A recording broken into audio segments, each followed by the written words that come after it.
అత్యున్నతమాకు ప్రియమైన దేవుని బిడ్డలందరికీ ఉదయకాల సమయంలో మన ప్రభు అయిన యేసుక్రీస్తు శ్రేష్టమైన నామములో మీ అందరికి కూడా శుభములు తెలియజేస్తున్నాం. బాగున్నారు కదా? వీర కుటుంబాల పిల్లలంతా కూడా క్షేమంగా ఉన్నారు కదండి? మన ప్రభువు నిన్నటి కాల సమయం అంతా కూడా కాచి కాపాడి ఇది మనకు బహుమానంగా ఇచ్చిండు కాబట్టి ఆయన పరిశుద్ధ నామానికి మహిమ కలుగును గాక. సహోదరులారా, ఈ ఉదయకాల సమయంలో మనం దేవుని వాగ్దానం కోసం ఎదురు చూస్తున్నాం కదా. పరిశుద్ధ గ్రంథాలు తెరిచినట్లయితే సామెతల గ్రంథములో నుంచి 23వ అధ్యాయము 18వ వచనం.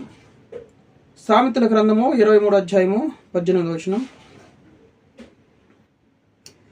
నిశ్చయముగా ముందుగతి రానే వచ్చును, నీ ఆశ భంగము కానేరదు. Praise the lord.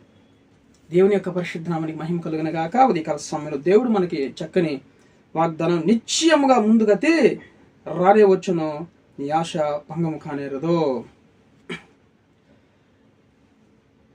ఈ లోకంలో మనము ఒకప్పుడు అద్భుతంగా జీవించినటువంటి జీవితం మనకున్నది. కొంతకాలము గడిచిన తర్వాత నీ పరిస్థితులు ఏమో బాగలేవు. ఎక్కడికి పోయినా కూడా అపజయము, ఎక్కడికి పోయినా కూడా ఎవరు పట్టించుకోవటం లేదు, ఎక్కడికి పోయినా కూడా ఎవరు ఉద్యోగం ఉండటం లేదు, ఎక్కడికి పోయినా కూడా నీకు మర్యాద అనేది లేకుండా చిన్న చూపు చూస్తున్నారు. కానీ ఒకప్పుడు మాత్రం నీ జీవితము చాలా బాగున్నది.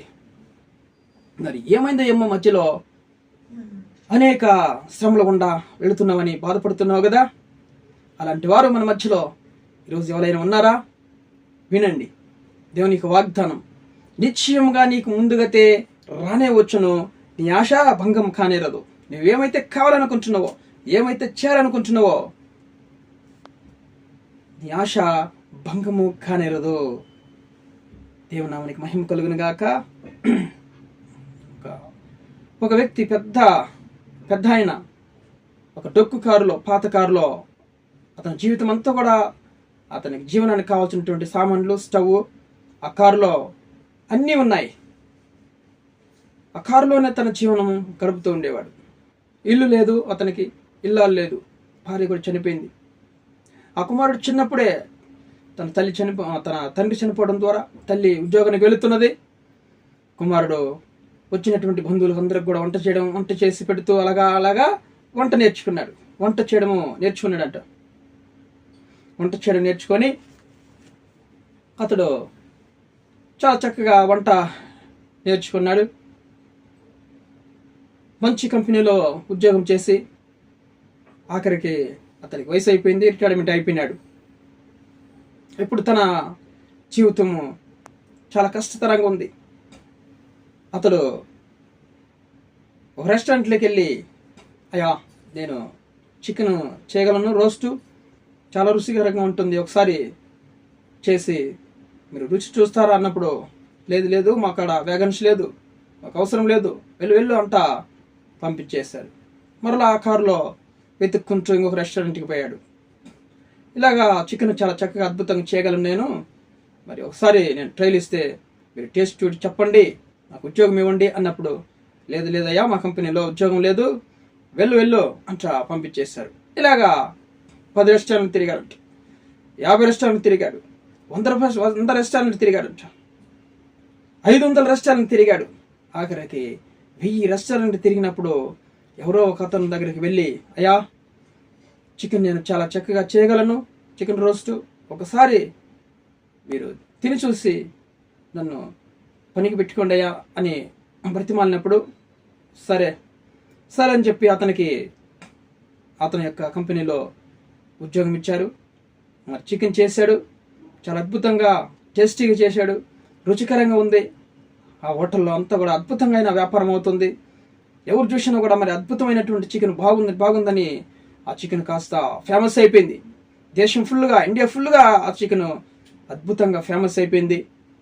దాని పేరే ఈరోజు మనం తింటున్నటువంటి కేఎఫ్సి చికెన్. ఆ కేఎఫ్సి చికెన్ దేశమంతటా కూడా రుచికరంగా మారిపోయింది, దేశమంతటా కూడా ఫేమ్ అయిపోయింది, కొన్ని లక్షల కోట్ల వ్యాపారం అవుతుంది.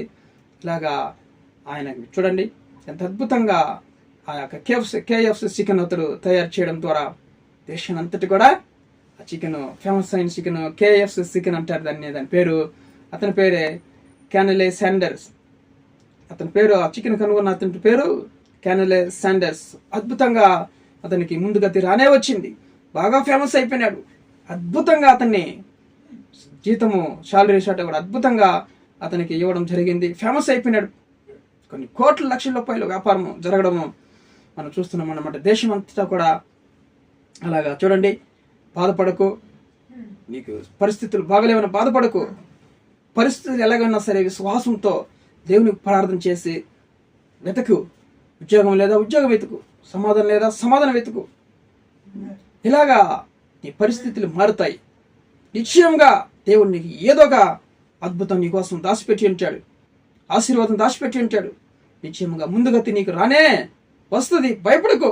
ముందు అద్భుతంగా, ఆనందకరంగా, ఆహ్లాదకరంగా ఉన్నావు కదా, అదే జీవితం దేవుడు నీకు మళ్ళీ ఇస్తాడు తిరిగి. అన్ని పోగొట్టుకున్నాను బాధపడకు. ఎందుకు నేను బ్రతకడం అని బాధపడకు. ప్రయత్నం చెయ్యి. ఖచ్చితంగా దేవుడు ముందుగతి నీకు ఇవ్వబోతున్నాడు. చూసారా, అతడు అద్భుతమైన రీతిలో ఎలాగా ఎన్ని రెస్టారెంట్ తిరిగాడు, అయినా కూడా అతనికి పని ఇవ్వకుండా పంపించేశారు. అక్కడికి తిరిగాడు, కష్టపడ్డాడు, ముందుగతి రానే వచ్చింది. దేవుని నామనికి మహిమ కలుగును గాక. దేవుడు చూచుచున్న దేవుడు, ఆయన ఎప్పుడు కూడా మనం విడిచిపెట్టడు. 100 ద్వారాలు, ఎన్ని ద్వారాలు మన కోసం మూయబడినా కానీ దేవుడు మరి ఒక మార్గం తెరిచిపెట్టి ఉంటాడు ఆయన నీకోసం, మన కోసం. ఈరోజు అలాంటి వారు, నా బ్రతుకు బాగలేదు, జీవనం బాగలేదు, ఒకప్పుడు బాగా బ్రతికాను, ఎందుకు పనికి రాకుండా నన్ను ఇంకెందుకు నేను బ్రతకడం అని బాధపడకు. నిశ్చయంగా ముందుగతి రానే వస్తుంది. కొంచెం నేను ఓపిక పట్టు, నిరీక్షణ కలిగి, దీర్ఘశాంతం కలిగి దేవుని సన్నిధిలో ప్రార్థన చేయి, మరి ప్రయత్నం చేయి. ఖచ్చితంగా దేవుడు నీకు మంచి జీవితం ఇవ్వబోతున్నాడు. దేవుని నామానికి మహిమ కలుగును గాక. వీడియో చూస్తున్నా మీరు అందరూ కూడా సబ్స్క్రైబ్ చేయండి, లైక్ చేయండి, ఇతరులకు షేర్ చేయండి. ప్రార్థన చేసుకుందాం. ప్రేమ కలిగినటువంటి మా ప్రియ పరలోకపు తండ్రి, ఉదయకాల సమయంలో మమ్మల్ని ప్రేమించి మంచి వాగ్దానం ఇచ్చిన తండ్రి, నిశ్చయంగా నీకు ముందుగతి రానే వచ్చిన నీ ఆశ భంగము కానేరదని వాగ్దానం చేసిన గొప్ప దేవుడు తండ్రి. ప్రభా, ఎవరైతే నాయన ప్రభా ఆశ భంగం అయిపోయి ప్రభా వాళ్ళ పరిస్థితులు బాగలేక నాయన అలా కోలంగా ఉన్నారు తండ్రి, నాయన వాళ్ళ జీవితంలో ఈ మాటల ద్వారా బలపరచండి, ఆశీర్వదించండి, స్థిరపరచండి, వాళ్ళని ధైర్యపరిచి నాయన ప్రభా కృప చూపించమని. ఉద్యోగం లేని ఉద్యోగం తెచ్చేయండి తండ్రి, వ్యాపారం లేని వరకు వ్యాపారం తెచ్చేయండి, వివాహం కాని వరకు వివాహ సంబంధాలు తెచ్చేయండి, గర్భం లేని వరకు గర్భాలను తెచ్చేయండి, వారి గర్భాలు ముట్టండి తండ్రి, రోగులందరినీ ముట్టండి చేస్తాయి సమయంలో స్వస్థపరచమని, గాయపడిన స్థలతో ముట్టి స్వస్థత అనుగ్రహించి ఆయన కృప చూపించమని, సమస్త ఘనత మహిమ ప్రభావాలు మీకు చెల్లిస్తూ యేసు క్రీస్తు జయనామములో ప్రార్థన అడిగి వేడుకొని పొంది ఉన్నాం పరలోకపు తండ్రి. ఆమేన్.